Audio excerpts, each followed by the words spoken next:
ട്രംപിന് മനസ്സിലായി, അമേരിക്കൻ അഡ്മിനിസ്ട്രേഷന് മനസ്സിലായി, ഇന്ത്യ ഒരു റിലയബിൾ പാർട്ട്ണർ അല്ല,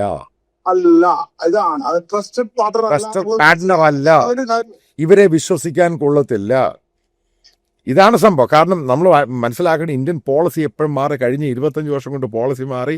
അതിനുശേഷം ഈ ലിബറലൈസേഷൻ വരുന്നു. അതിനുശേഷം ഇന്ത്യയിലെ പൊളിറ്റിക്കൽ എക്കോണമി എന്ന് തന്നെ പറയാം, അത് മാറുന്നു. പിന്നീട് മോദി വരുന്നു, അമേരിക്കയുമായിട്ട് കൂടുതലെടുക്കുന്നു. അപ്പോഴും മനസ്സിലാക്കേണ്ടത് പ്രധാനപ്പെട്ട പോയിൻ്റ്, അമേരിക്ക ആണ് ബേസിക്കലി ഇന്ത്യൻ എക്കോണമിയുടെ ഗ്രോ ചെയ്തത്. തീർച്ചയായും അമേരിക്കയോട് കൂടെ ഇപ്പൊ ഞാൻ അത് അച്ഛനോട് കാര്യം പറയാം.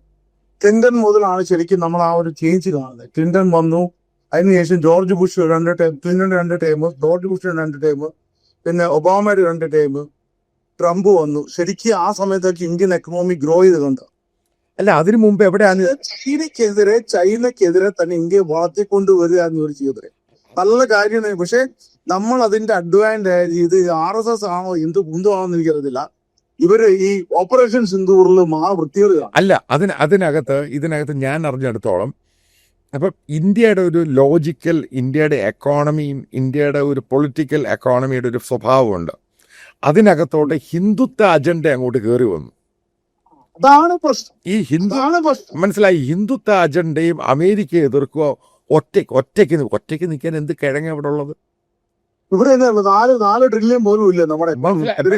എന്ത് കിഴങ്ങ ഉള്ളത്? ഇതേപോലെയുള്ള രീതിയിലൊക്കെ കൊണ്ടുവന്ന് ഇന്ത്യ അമേരിക്കയെ ഡിപ്പെൻഡ് ചെയ്യരുത്. ഒന്നില്ലെങ്കിൽ നിങ്ങൾ ഡിപ്പെൻഡ് ചെയ്തോണം. മനസ്സിലായി. പിന്നീട് അടുത്ത പ്രശ്നം എന്ന് പറയുന്നത്, നമ്മൾ റഷ്യയുടെ നിന്ന് കൂടുതൽ ക്രൂഡ് മേടിച്ച് കഴിഞ്ഞപ്പോഴാണ് ഉണ്ടായ സംഭവം, ഈ മിഡിൽ ഈസ്റ്റ് രാജ്യങ്ങളിലെ ക്രൂഡിൻ്റെ എണ്ണം അങ്ങ് കുറച്ചു, വോളിയം കുറച്ചു. അത് ഈ രാജ്യത്തോട് ചെയ്യുന്ന പ്രശ്നമല്ല, കാരണം ഇത്രയും ഇന്ത്യക്കാരോട് ജോലി ചെയ്യില്ലേ. ഒരു ട്രസ്റ്റ് ഉണ്ട്,